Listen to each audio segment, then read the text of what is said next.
Now, unless you're too cool for Facebook, you've probably already heard that Charlie Sheen has recently been winning at the game of life. The 2.5 Men star was taken to the hospital just over a month ago, complaining of severe abdominal pains.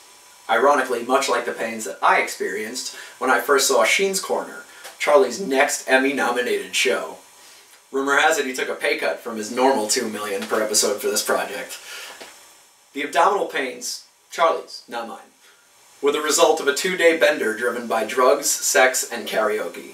According to TMZ.com, neighbors claim they heard women inside singing Red Hot Chili Peppers songs and raging well into the morning. However, we can only speculate to the fact that there was more than just Californication going on that night. Something needed to be done to stop this bye-winning bulldozer from demolishing his career. That's when Warner Brothers executives stepped in, before Charlie went completely daffy.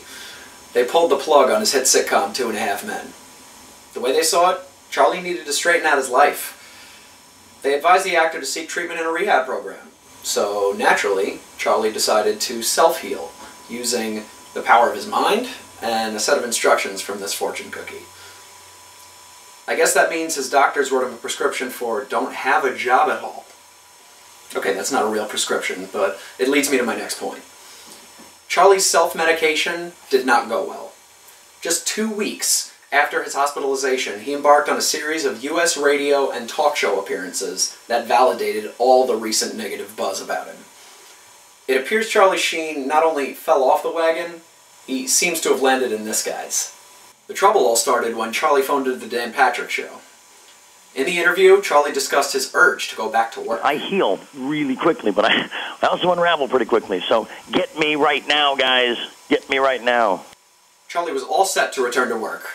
And then 2 days before production resumed, he appeared on the Alex Jones radio show, and the Wild Thing verbally attacked 2.5 Men creator Chuck Lorre, stating, "I think I've spent close to the last decade effortlessly and magically turning your tin cans into pure gold." Later that day, Charlie challenged Chuck to a fight. Chuck and CBS simply responded by canceling 2.5 Men. Now clearly Charlie wasn't willing to lose the whole chocolate factory without putting in his 2 cents. So, in a letter sent to TMZ regarding Chuck Lorre, Charlie proclaimed, "I fired back once, and this contaminated maggot can't handle my power and can't handle the truth. I wish him nothing but pain in his silly travels." Now, Charlie would have called him directly instead of using a letter, but word is that Michael Jordan still has his cell phone. You and I could take care of it. My number's in there. Call me. Thank you for tuning in to the Charlie Breakdown 2011 podcast. Stay tuned for part 2.